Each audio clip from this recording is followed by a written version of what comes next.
but I want to focus on you, Joshua. Joining an established band such as this one, it must have been, tough in the beginning. Nakakakababa yun nung sa simula, ganon. Meron bang funny initiation story, welcome to the band moment na may share? Meron ba? Yeah. Ano At ginawa? first, Josh is a little bit awkward.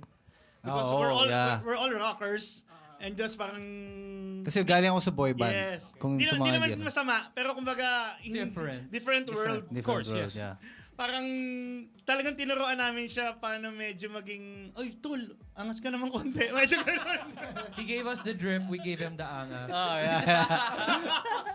Hindi kasi, sa history kasi ng buhay ko, galing ako sa isang boy band, it's JBK, and kami we joined X Factor UK, and after that, nag-theater ako sa Rock of Ages, and ibang-iba talaga kasi pagpasok ko dito sa band, different genre, different audience, and different sound. So, di ko alam paano mag-react, paano gawin yung mga bagay-bagay. So, when I watched the videos in the past, medyo sabi ko, oh my, ganito pala ako dati nung mga first ko. Kasi pinapanood ko nung dati parang ganun eh.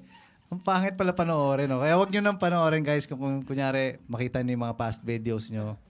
Wala lang. Nagkikringe ka ba tuwing binabalik-balikan mo yung mga Actually, hindi ko na binabalikan. Kasi one time na binalikan ko, parang first stanza pa lang, okay, exit na. Pero ang galing kasi na-merge nyo yung kumbaga yung pretty boy sa rockstar, sa rockista, di ba? Parang pinag-merge nyo. Ngayon lahat kayo pretty boy rockstar na. But for, Baka lumaki ulo. Baka lumaki ulo. Siya Ayun, yung pinaka-pretty boy rockstar. Malaki na ulo, Easy Rock.